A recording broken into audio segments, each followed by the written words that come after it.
Network, the solution for humanity. Who is going to take care of the wives? Why God created us? What is cosmic energy? The religion is the solution for the things happening all around the world. Jihad does not mean any war fought by any Muslim. Jihad basically means to strive to struggle. The Hindus and the Muslims will be united. He is not cosmic energy, he is more superior than that. Quran gives you the solution to the problems of humankind. Not that we shall despise each other. That according to Japan, India will be the superpower of the world. We will be a superpower, will be far superior to the Americans.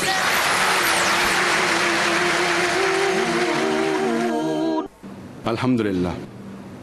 Wassalatu wassalam ala rasulillah wa ala alihi wa sahbihi ajmain. Amma ba'd. A'udhu billahi minash shaitanir rajim. Bismillahir rahmanir rahim.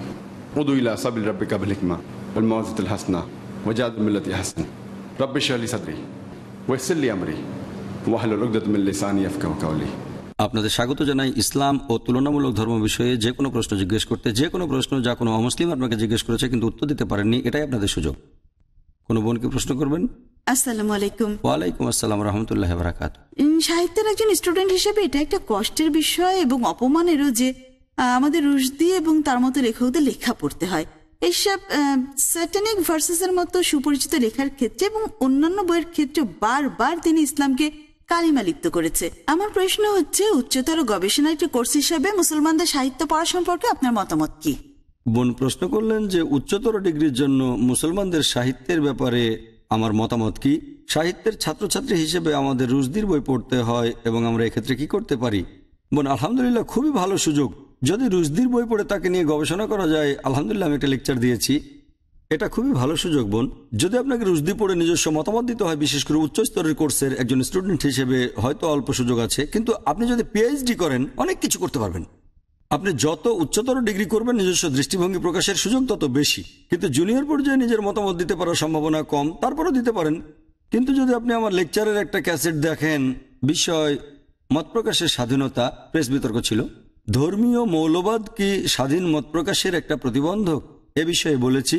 এছাড়া যদি পড়েন শেখ আহমেদ দিদাতের রুশদিরকে মরা উচিত, ইসলামী রায় এবং ইহুদি খ্রিস্টান রায়, এবং কেন stomach the best of Rushdie, এই সবগুলো পড়েন আর আপনার থিসিস উপস্থাপন করেন, আপনি পুরস্কারও পেয়ে যেতে পারেন, পেতে পারেন, না পেতে পারেন, কিন্তু সেটাকেও প্রত্যাখ্যান করতে পারবেন না, কারণ আপনার সাহিত্যের উপর উপযুক্ত জরিপ করা হবে। তাই এটা একটা ভালো সুযোগ বোন। যে বই পড়ছেন তার সাথে সবগুলোতে একমত হতে হবে না। আপনি যদি উচ্চতর স্তরে পড়াশোনা করেন, যদি পিএইচডি অথবা অন্য কিছু করেন, আপনি যার বই পড়ছেন তার বিরুদ্ধেও আপনি যেতে পারেন, কিন্তু তার জন্য কারণ দেখাতে হবে। সুতরাং বোন, যে কোনো সাহিত্য পড়া ভালো। ধরেন যে আপনি সাহিত্যে পিএইচডি করেন অথবা বিজ্ঞানে করেন অথবা অঙ্কে, যে কোনো ভাষাতেই করেন, আসল কথা হচ্ছে আপনি এতে আল্লাহ সুবহানাহু ওয়া তাআলার কাছাকাছি পৌঁছাচ্ছেন। আল্লাহ সুবহানাহু ওয়া তাআলার কাছে থেকে দূরে যাওয়া উচিত নয়। এখানে দুটো অপশন। কখনো যদি রুশদির লেখা পড়ে একমত পোষণ করেন যে ইসলাম অপ্রয়োজনীয় নাউজুবিল্লাহ, তাহলে একটা সমস্যা আছে। আপনার মৌলিক ভিত্তি এবং বিশ্বাস শক্তিশালী হতে হবে, এটাকে একটা চ্যালেঞ্জ হিসেবে গ্রহণ করেন আলহামদুলিল্লাহ, এবং সারা বিশ্বের কাছে প্রচার করেন। এবং নিশ্চয়ই যথেষ্ট প্রমাণ রয়েছে যেমনটা আমাদের আছে। আপনাদের প্রয়োজন হতে পারে, এখানে অবশ্যই মতভেদ থাকতে পারে। বেশিরভাগ মানুষই যারা রুশদি পড়েছেন বলবেন রুশদি খুবই ভালো, তার সাহস আছে, এটা করেছে সেটা করেছে। আপনার লেখাটা আলাদা কিছু হতে পারে, কিন্তু সত্যি বলা ভিন্ন কিছু বলার চেয়ে জরুরি। এবং আপনি যা কিছু পড়েন তা আল্লাহ সুবহানাহু ওয়া তাআলার কাছাকাছি হলে তাতে কোনো ক্ষতি নেই। আশা করি উত্তরটা পেয়েছেন। কোনো ভাই প্রশ্ন করবেন? আসসালামু আলাইকুম স্যার। ওয়ালাইকুম আসসালাম রাহমাতুল্লাহ। যদি কোনো মেয়ে 17 বছর বয়সে বিয়ে করতে চায়, তাহলে আমাদের সরকার তাকে বাধা দিতে পারে, কারণ আমাদের দেশে বিয়ের বয়স 18 এবং তার উপরে। ভাই প্রশ্ন করলেন যে যদি 17 বছরের একটা মেয়ে বিয়ে করতে চায়, ভারতীয় সরকারের আইন হলো 18 বছর, 18 বছরের নিচে বিয়ে নিষিদ্ধ। তাই হ্যাঁ, তারা এটা বন্ধ করতে পারে, বাধা দিতে পারে। কিন্তু প্রত্যেক দেশেই বিয়ের জন্য বিভিন্ন বয়সে অনুমোদন আছে। সেটা আলোচনার আগে ইসলামের বিষয়টা বলি। ইসলামের মতে একজন ব্যক্তি, একজন মহিলা সাবালিকা হলে সে বিয়ে করতে পারে। তাতে বয়স 12, 14, 15 যাই হোক না কেন ঠিক আছে, কিন্তু ফরজ না। এখানে কিছু নির্দিষ্ট নির্দেশনা আছে দিন ইসলামে, যেগুলো অনুমোদিত মুবাহ, ঐচ্ছিক, যা সরকার নিষিদ্ধ করতে পারে। কিন্তু এরকম কোনো নিয়ম আমার জানা নেই যা ইসলামে ফরজ কিন্তু সরকার সেটাকে নিষিদ্ধ করেছে। যেমন নামাজ আদায় করা ফরজ, সরকার নিষিদ্ধ করেনি। দাওয়াত দেওয়া ফরজ, সরকার নিষিদ্ধ করেনি। ইসলামী শরীয়তে হারাম এমন কোনো কিছুকেই সরকার বলেনি যে সেটা ফরজ। যেমন মদ পান হারাম, সরকার বলেনি ফরজ। শুকর খাওয়া হারাম, সরকার বলেনি এটা ফরজ। সুদ নেওয়া হারাম, সরকার বলেনি ফরজ। সুতরাং একজন ব্যক্তি ভালো মুসলিম হতে পারে, ভালো ভারতীয় হতে পারে। এখানে কিছু কিছু জিনিস আছে যেটা ঐচ্ছিক, যা সরকার নিষিদ্ধ করতে পারে। তার মধ্যে একটা হলো 18 বছরের নিচে বিয়ে। এখন আমরা যুক্তিতর্ক করতে পারি কেন সরকার 18 বছর বয়স সীমা নির্দিষ্ট করে দিয়েছেন। মেয়েদের জন্য 18 আর ছেলেদের জন্য 21। মেয়েদের 18, ছেলেদের 21 কেন? আমেরিকায় এই বয়স সীমা 16 কেন? আপনারা কি মনে করেন ভারতীয় মেয়েরা আমেরিকানদের চেয়ে কম? অন্যান্য কিছু দেশে এটা 19, যেমন ইন্দোনেশিয়া। এটা পার্থক্যের ফলে কি হতে পারে? আমরা ভারতীয় নাগরিক হিসেবে বিক্ষোভ করতে পারি, কেন এটা 18 বছর করা হলো? আসুন একটা বিতর্ক করি। আমাদের অধিকার আছে, ভারতীয় নাগরিক হিসেবে যা ভুল মনে করি সে ব্যাপারে আপত্তি করার অধিকার আছে। আপনি চাইলে সুপ্রিম কোর্টে একটা কেস ফাইল করতে পারেন যদি চান। আমি আগ্রহী নই, আপনি চাইলে কেস করতে পারেন। কেন 18 বছর করেছে আপনি পারেন, পূর্ণ অধিকার আছে। আপনি উচ্চ আদালতে যেতে পারেন, নিম্ন আদালত থেকে উচ্চ আদালত, সুপ্রিম কোর্ট। আপনি আপনার আপত্তি জানাতে পারেন কেন। সুতরাং মেয়েদের জন্য 18 এবং ছেলেদের 21-এর উপরে হলে আপনি বিয়ে করতে পারেন, নিচে হলে এটা অন্যায় হবে। এমনকি আপনি যদি জোর করে বিয়ে করেন এবং যৌন সম্পর্ক করেন তাহলে সেটা ধর্ষণ হিসেবে গণ্য হবে। এর মানে আপনার 17 বছর বয়সে যদি বয়স 17 হয়, এমনকি মেয়েটি অনুমতি সাপেক্ষে যদি যৌন সম্পর্ক করেন, সেটা বিয়ে বা বিয়ে ছাড়া এটা ধর্ষণ বলে গণ্য হবে ভারতীয় আইনে। আমাদের মানতে হবে চিকিৎসা বিজ্ঞান এবং সব ফরেনসিক। তাই অনুমোদিত বয়সের নিচে 18 বছরের নিচে যদি 18 বছর এবং তার উপরে হয়, সে অনুমতি দেয় তাহলে ধর্ষণ না। যদি অনুমতি না দেয় তবে তো ধর্ষণ, বিয়ে অথবা সেটা বিয়ে ছাড়া। এখন একটা নতুন বিষয় যা ইদানিং চালু হয়েছে, বিবাহিত সম্পর্কেও স্বামী তার স্ত্রীকে ধর্ষণ করতে পারে অথবা পারে না। এখানে বড় ইস্যু একটা, এটা অবশ্য এখন আমাদের আলোচ্য বিষয় নয়। এখন আমাদের যেটা বুঝতে হবে যে আমেরিকায় সাধারণ আমেরিকান আইন হচ্ছে যে 16 বছরের নিচে যদি বিয়ে করেন সেটা গ্রহণযোগ্য নয়।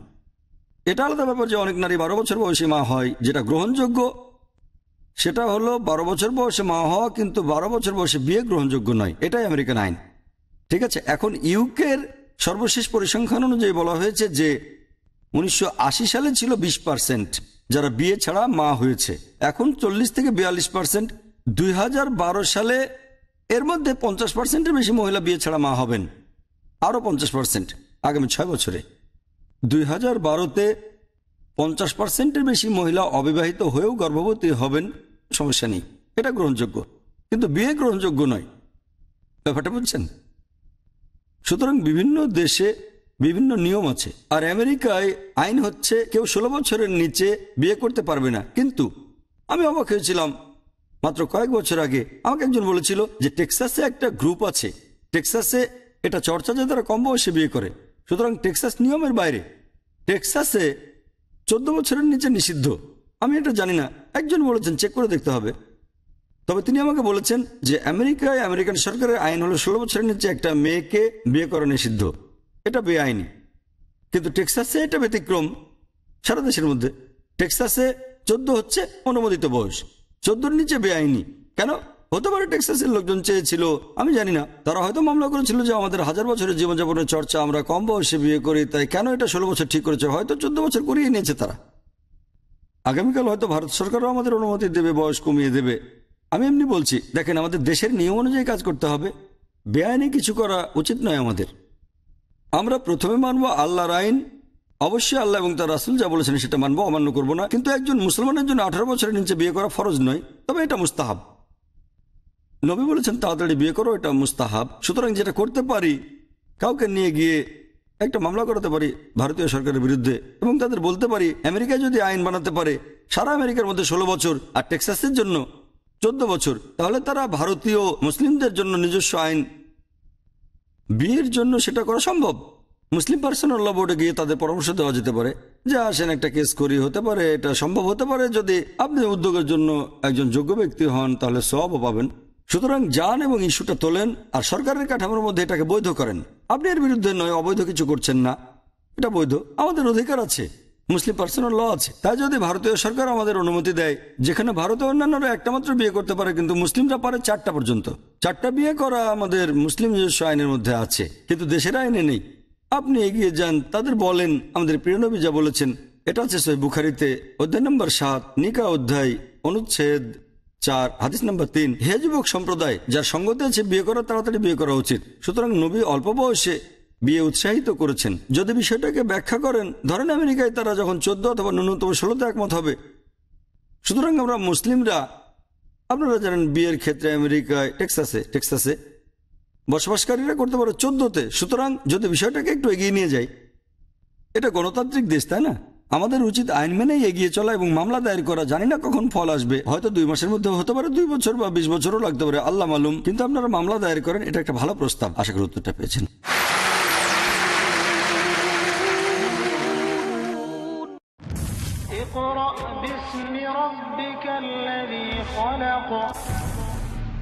আপনি পড়ুন আপনার প্রতিপালকের নামে, যিনি সৃষ্টি করেছেন। ইকরা মানে পড়ো, সারা দুনিয়ার মানুষকে কোরআন মাজিদ আল্লাহ তাআলা পড়তে বললেন। বিশ্ব সৃষ্টিতে সবচেয়ে মিরাকল আল কোরআনকে নাজিল করা। এটি প্রজ্ঞাপন্য কেতাব। কোরআন আরবি ভাষায় নাজিল হয়েছে যাতে সমাজের লোকদেরকে বুঝাতে সক্ষম হয়। এটি মহা কল্যাণময় ও নিরাময়। বহু দিক থেকে হেদায়েত দিয়ে থাকে। আছে কেউ তোমাদের মধ্যে যে চিন্তা করে ও গবেষণা করে? দেখুন আমাদের অনুষ্ঠান এসো কোরআনের ছায়ায়, আজ রাত 11:30টায়, পুনঃ সম্প্রচার সকাল 10:30টায় বাংলাদেশে, পিস টিভি বাংলায়। Marriage or divorce? What's Islamic ruling? Nikah. Solution or problem? Heaven or hell? There is a misconception. You choose. Beauty, wealth, family status, virtue. Decide what you want. Decide your choice. Be sad or be happy. It's your choice. Join Dr. Zakir Naik. দেখুন অর্ধাঙ্গিনী নাতিত্বাঙ্গিনী প্রতি রবিবার রাত 7:30টায়, পুনঃ সম্প্রচার সকাল 9:30টায় বাংলাদেশে, piece TV বাংলায়। যা মানুষকে আখিরাতমুখী করে। আল্লাহ তাআলা চান মানুষ যেন আখিরাতে প্রতিযোগিতা লিপ্ত হয়ে যায়। যা পার্থিব লোভকে হ্রাস করে। বেশি বেশি পাওয়ার নেশা, বেশি বেশি পাওয়ার আগ্রহ তোমাদেরকে অতি ব্যস্ত করে ফেলবে। যা দ্বীন ও দুনিয়াবী পরীক্ষায় সফলতা দান করে। আল্লাহ তাআলা আমাদেরকে সম্পদ দিয়ে পরীক্ষা করেন, সম্পদ নিয়ে পরীক্ষা করেন। যা আত্মসমীক্ষায় অনুপ্রাণিত করে। আমি পুরো সময়, পুরো এনার্জি, পুরো চিন্তা, পুরো সংগ্রাম সাধনা যা কিছু করলাম, কোনটা অর্জন করার জন্য করলাম। জানুন কেমন করে অর্জন করা যায় আল্লাহর অনুগ্রহ। অন্তরে আল্লাহ ভীতি সৃষ্টিকারী হাদিস সমূহ। পরবর্তী অনুষ্ঠান পিস টিভি বাংলায়।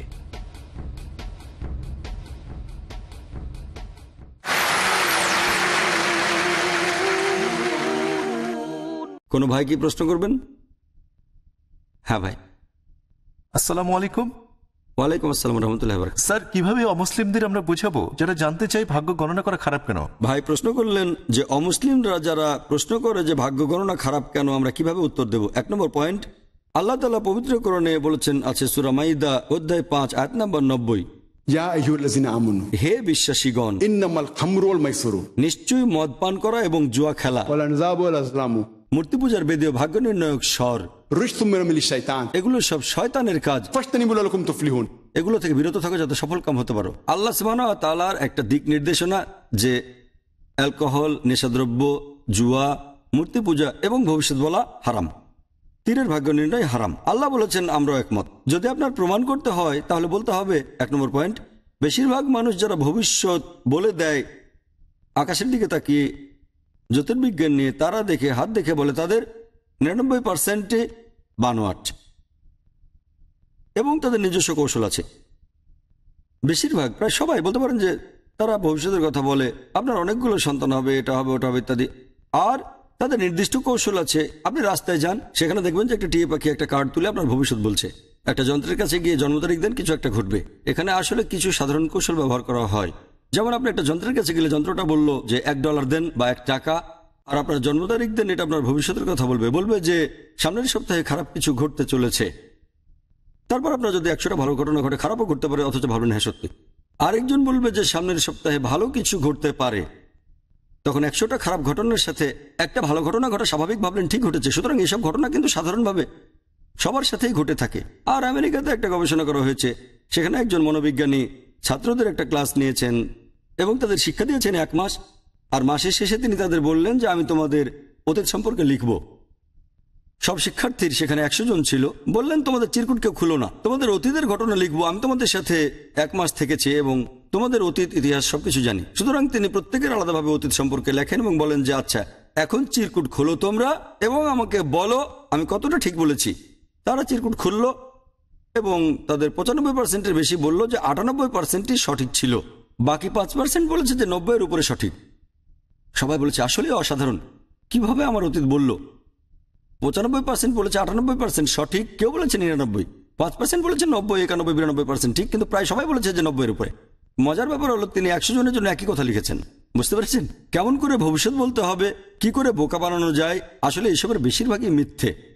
এবং তারপরও যদি অনুমান করতে পারে কেউ যে ধরলাম এমন না যে 99% ঠিক, কিন্তু মিলে যাওয়া 1%ই হলো গুরু, সুতরাং সেই 99%-এর কাছে জালিয়াত, কিন্তু সেটাকেও মনে রাখে না। কোরআন অনুযায়ী এটা নিয়ে চিন্তিত হওয়ার কিছু নেই। পরকালের জন্য হচ্ছে এটা একটা পরীক্ষা। যেমন ধরেন এটা হলো সেই জীবন যা পরকালের পরীক্ষার জন্য কাটাচ্ছেন। উদাহরণস্বরূপ প্রথমে একটা পরীক্ষা আছে যেখানে আপনাকে বোঝাতে হবে যে এটা একটা জালিয়াত, এটাই প্রথম উত্তর। দ্বিতীয় উত্তর হচ্ছে যে এটা হচ্ছে পরকালের জন্য পরীক্ষা। আমরা যার ভিতর দিয়ে যাচ্ছি তখন আপনার মনে রাখা উচিত আল্লাহ সুবহানাহু ওয়া তাআলা সম্পর্কে সূরা মুলক অধ্যায় 67 আয়াত নাম্বার 2, আল্লাযী খালাকাল মাউতা ওয়াল হায়াতা, তিনি আল্লাহ যিনি জীবন ও মৃত্যু সৃষ্টি করেছেন পরীক্ষার জন্য। এটা সেই উত্তর, তাই না? দ্বিতীয় অংশে আপনি সেই 1%কে বোঝান যে এটা পরকালের জন্য একটা পরীক্ষা। আর আমরা যখন একটা পরীক্ষার মধ্যে দিয়ে যাচ্ছি, পরীক্ষার নিয়ম তো মেনে চলতে হবে। পরীক্ষা এটা হারাম। কেন হারাম? ধরেন শিক্ষক বলেছেন পরীক্ষার সময় নকল করা যেমন হারাম, প্রশ্নপত্র ফাঁস করা সেটাও হারাম। কেন হারাম? এটা যদি ফাঁস করা হয় 100তে 100 পেয়ে যাব, ঠিক? কিন্তু একজন ভালো অভিভাবক হিসেবে আপনি কি সন্তানকে বলবেন ঠিক আছে ওখানে 50 টাকায় প্রশ্ন পাওয়া যাবে, তুমি গিয়ে নিয়ে এসো? হয়তো যারা খারাপ তারা বলবে যে বাদ দেওয়া হারাম, আবার কি আমার বাচ্চা তো ডাক্তারিতে সুযোগ পাবে ঠিকই, কিন্তু সে তো রুগী মেরে ফেলবে। সে মেডিকেলে সিট পাবে ঠিকই, কিন্তু যখন পাশ করে বের হবে চিকিৎসা না করে তখন রুগী হত্যা করবে, তাই তো? আর তাই আপনি যদি প্রশ্নপত্র পেয়ে যান এটা আপনাকে লাভবান করবেন না, সেটা আল্লাহ জানেন। তার মানে এই না যে কেউ পারবে না, অল্প সংখ্যক হয়তো পারবে, 0.1%, যাই হোক না কেন, বলছি না অনুমান করতে পারবে না, কিন্তু আপনার জন্য অনুমান হচ্ছে ভুল। ভবিষ্যতে এটাতে আপনার ভালোর চেয়ে ক্ষতি বেশি। তাই যদি 10ম শ্রেণীর পরীক্ষার একটা প্রশ্নপত্র পেয়ে যান বা দ্বাদশ শ্রেণীর অথবা MBBS এর, অল্প সময়ের জন্য ভাবতে পারেন স্বর্ণপদক পেয়ে যাব, কিন্তু যখন আপনি রোগীর চিকিৎসা করবেন তখন সুস্থ না করে হত্যা করবেন। তাই যারা সৎ মানুষ তারা মানবে হ্যাঁ আগাম প্রশ্নপত্র পাওয়া ভুল, কিন্তু এখনো কিছু মানুষ আছে ঠকবাজি করে, তারা বলবে ভাই বাদ দাও। কাজেই আল্লাহ সবচেয়ে ভালো জানেন আপনার ভবিষ্যৎ, যেটা আসলে সবারই এক, সেটা আখিরাত। আসল পরীক্ষায় বছর শেষে আপনি যখন বসবেন আপনাকে দেখা হবে আপনি কতটা সৎ লোক। তাহলে যদি কাউকে ঠকান ভবিষ্যতে আপনিও সফল হবেন না। আশা করি উত্তরটা পেয়েছেন।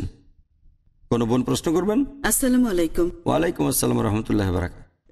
নবীজি সাল্লাল্লাহু আলাইহি ইসলামের একটি হাদিসে আছে যে পাপকে ঘৃণা করা পাপকে না। অন্য জায়গায় নবীজি সাল্লাল্লাহু আলাইহি ইসলাম অবিশ্বাসীদের অভিশপ্ত করেছেন। সুতরাং আমাদের কি করা উচিত? যে খারাপ কাজ করে তার সাথে, বিশেষ করে সে যদি নিকটাত্মীয় হয়। বোন বললেন যে প্রথম অংশে বললেন যে পাপকে ঘৃণা করো, পাপীকে না। অন্য হাদিসে আছে অবিশ্বাসীদের অভিশপ্ত করো। এটা কি স্ববিরোধী হচ্ছে? না, স্ববিরোধী হচ্ছে না। বিষয়টা এই যে তার কাজকে ঘৃণা করেন, এমন না যে তাকে ঘৃণা করছেন, তার কাজকে করছেন।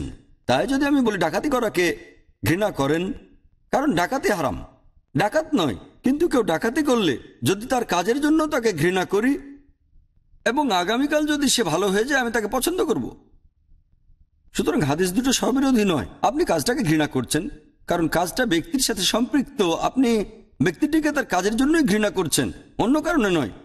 সে নীলগেঞ্জি বা লাল জামা পরেছে সে কারণে নয়, ঘৃণা করছেন কারণ সে ডাকাতি করেছে। সুতরাং প্রধান যেটাকে ঘৃণা করবেন সেটা কাজ, কারণ কাজটার সাথে মানুষটা সম্পৃক্ত। আগামীকাল যদি সে পরিবর্তিত হয়ে যায়, ডাকাতি বন্ধ করে দেয় এবং সৎ মানুষে পরিণত হয়, তাকে ভালোবাসতে শুরু করবেন। কাজে হাদিসটা সঠিক, আপনাকে ঠিকভাবে বুঝতে হবে। তাই যদি কোনো মানুষ কিছু ভুল কাজ করে, আপনি চেষ্টা করেন সেটাকে ঠিক করতে এবং ভুলটাকে ভালো কাজে পরিণত করতে, আর ব্যক্তিটিকে ভালোবাসতে শুরু করেন। সুতরাং সত্যি যদি আপনি কাউকে ভালোবাসেন, সে আপনার বন্ধু কিন্তু ডাকাতি করে, ঠকবাজ, যদি তাকে সত্যি ভালোবাসেন, আপনাকে চেষ্টা করতে হবে সে যেন ডাকাতি ঠকবাজি বন্ধ করে। তাকে ইসলামিক নিয়মে ভালোবাসতে পারেন, তাকে আবেগ দিয়ে ভালোবাসেন। সে আমার বন্ধু, ঘনিষ্ঠ বন্ধু, এত বছর পার হয়েছে, সে ডাকাতি করে, ঠকবাজি করে, সুতরাং তাকে বোঝাতে চেষ্টা করেন ডাকাতি করা খারাপ, ঠকবাজি খারাপ, তাহলে তাকে ভালোবাসতে পারবেন ব্যক্তিগত ও ইসলামিক নিয়মে। আশা করি উত্তরটা পেয়েছেন। কোনো ভাই প্রশ্ন করবেন? হ্যাঁ ভাই। ইসলামে বিউটি পার্লারের ব্যবসার অনুমতি আছে নাকি নেই? কারণ একটা হাদিসে আছে, আমি শুনেছি নারীদের চুল কাটা হারাম। ভাই প্রশ্ন করলেন যে ইসলামে বিউটি পার্লারের ব্যবসা অনুমোদিত কিনা, কারণ একটা হাদিসে পড়েছেন নারীদের চুল কাটা হারাম। এরকম কোনো হাদিস আমি জানি না। তবে হ্যাঁ, কিছু জিনিস যেমন ভ্রুর আকার ঠিক করা ইত্যাদি, এমন কোনো হাদিস জানি না যেখানে নারীদের চুল কাটা হারাম, এমন কোনো সহি হাদিস আমি জানি না। আপনি তথাকথিত মুসলমানের মতামত পড়ে থাকতে পারেন, কিন্তু আমি এমন কোনো হাদিস জানি না যেটা নারীর চুল কাটাকে হারাম বলেছে, আমি জানি না। হ্যাঁ, কিছু জিনিস যেমন ভ্রু ইত্যাদি এসব বিষয়ে কিছু হাদিস আছে, কিন্তু চুল নিয়ে নেই। বিউটি পার্লারের ব্যবসা হারাম নয় যতক্ষণ পর্যন্ত কেউ অন্য মহিলা বা তার স্বামীর জন্য নিজেকে সাজাচ্ছে। যদি নিজেকে সাজায় অন্য কোনো লোকের জন্য, তাহলে সেটা অন্যায়। সমস্যা হচ্ছে যে পার্লারে যাচ্ছে তার যে সাজিয়ে দিচ্ছে তার নয়। কাজে বিউটি পার্লারের ব্যবসা হারাম নয়। মহিলারা নিজেকে সাজিয়ে অন্য নারীদের সামনে যেতে পারে, সে নিজেকে সাজিয়ে তার স্বামীর সামনে যেতে পারে, সমস্যা নেই। যদি তার স্বামী চায় যে স্ত্রী সাজবে, তাহলে সে স্ত্রীর জন্য এটা হচ্ছে মুস্তাহাব, যতক্ষণ পর্যন্ত শরিয়া বিরোধী না হচ্ছে। স্ত্রী যদি বলে আমি এভাবে এভাবে সাজতে চাই, এটা শরিয়াতে নিষেধ নেই, বরং তার জন্য এটা মুস্তাহাব। কেন? কারণ সে তার স্বামীকে খুশি করছে। স্বামী যদি তার চুলের বিশেষ কোনো কাট চায়, তাহলে এমন কোনো হাদিস নেই এটা করা যাবে না। সেটা চুল ফুলানো, স্টেপ কাটা, আমি তো এত নাম জানি না আসলে। যাই হোক না কেন, সে যদি বিউটি পার্লারে যায় চুল সাজাতে, তার স্বামীকে খুশি করতে, তাহলে তো আলহামদুলিল্লাহ, তাহলে তাদের মধ্যে ভালোবাসা গড়ে উঠবে এবং বাইরে জিনা কম ঘটবে। তাই এটা হচ্ছে একটা মুস্তাহাব। কাজে আপনি বলতে পারেন না যে বিউটি পার্লারের ব্যবসা হারাম।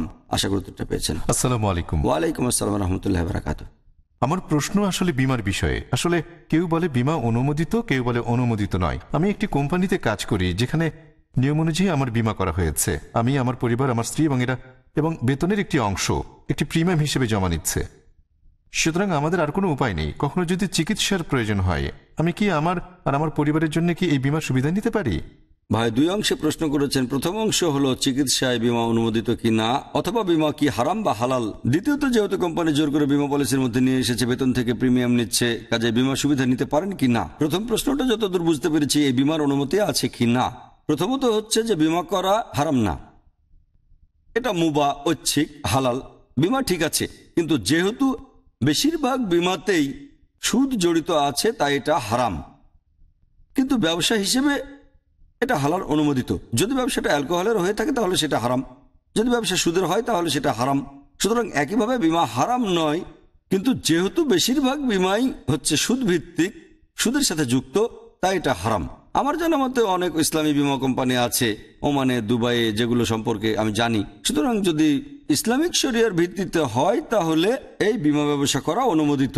কিন্তু ভারতে অধিকাংশ যাদেরকে আমি জানি তারা সুদের ব্যবসা করে, তাই এটা হারাম। এখন আপনার বিষয়টা যতদূর বুঝলাম, যে কোম্পানিতে কাজ করেন তারা বলে যে আপনাকে মেডিকেল ইন্স্যুরেন্স নিতে হবে, আপনার বেতন থেকে প্রিমিয়াম কাটে, তাহলে আপনি এই সুবিধা নেবেন কি না। দেখেন, কোম্পানির কিছু কিছু আইন আছে যা গ্রহণ করা না করার অপশন আছে, এবং কিছু ক্ষেত্রে হয়তো অপশন নেই। চিকিৎসা বীমার কথা যদি আমাকে বলতে হয়, কোম্পানি যদি টাকা কাটে, আমার মতে আপনি গিয়ে ম্যানেজমেন্টকে বলেন যে আমার বীমার দরকার নেই, কারণ এটা আমার ধর্মে হারাম, তাই দয়া করে আমার বেতনটা কাটবেন না।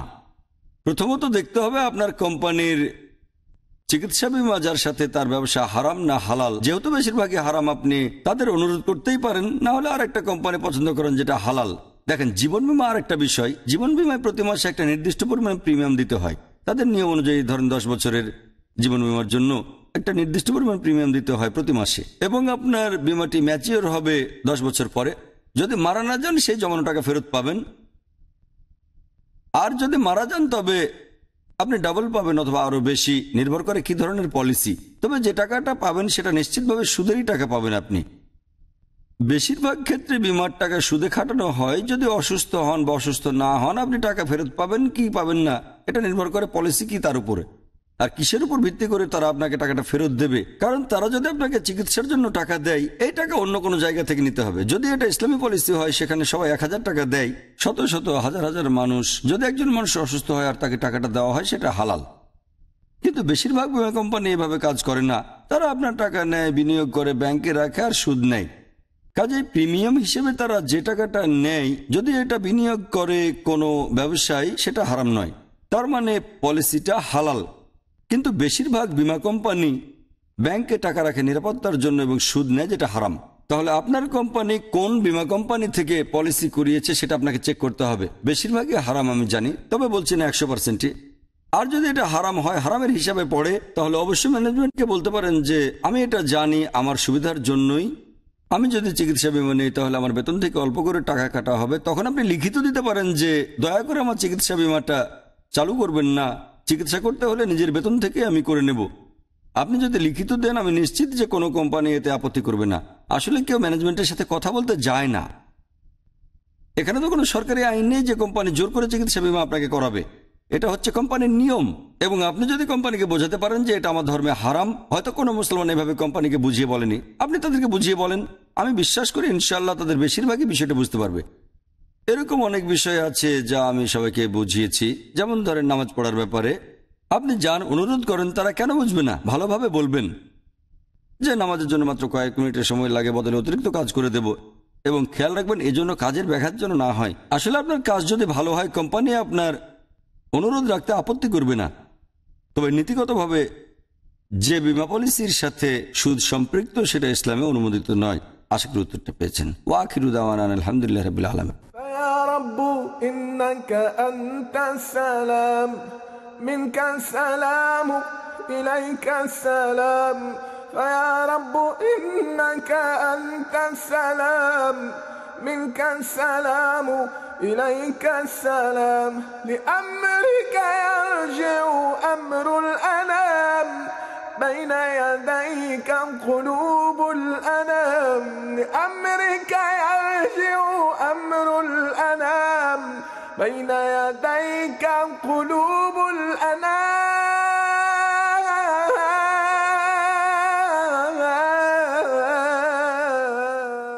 ফিল্টার করলে পানি বিশুদ্ধ হয়, ডায়ালাইসিস করলে রক্ত বিশুদ্ধ হয়, তাপ দিলে সোনা বিশুদ্ধ হয়। আমাদের কষ্টার্জিত টাকা কিভাবে বিশুদ্ধ হবে? আল্লাহ সুবহানাহু ওয়া তাআলা পবিত্র কোরআনে অনেকবার এই কথা বলেছেন, আকিমুস সালাত ওয়া আতুজ যাকাত, অর্থাৎ তোমরা নামাজ আদায় করো এবং যাকাত দাও। যাকাত দিয়ে সম্পদকে বিশুদ্ধ করুন। বর্তমানের এই যুগে ইসলামের বাণী প্রচারের জন্য স্যাটেলাইট চ্যানেল হলো সবচেয়ে সেরা মাধ্যম। পিস টিভিকে সমর্থন করুন। ডোনেশন এবং জাকাত পাঠানোর ঠিকানা IRFI আল Ryan bank, quadrant code 48 Calthorpe road, Birmingham, UK। Post code B151TH। Pound account number 011-32301, euro account number 011-32302, US dollar account number 011-32303, short code 300083, Swift BIC code IBOBZB22, IBAN GB52LOYD 30963401 024192। টেলিফোনে টাকা ট্রান্সফারের জন্য call করুন 442082424321। টাকা পাঠিয়ে আমাদের email করুন admin@peacetv.tv। আপনার দায়িত্ব পালন করে পুরস্কার নিশ্চিত করুন।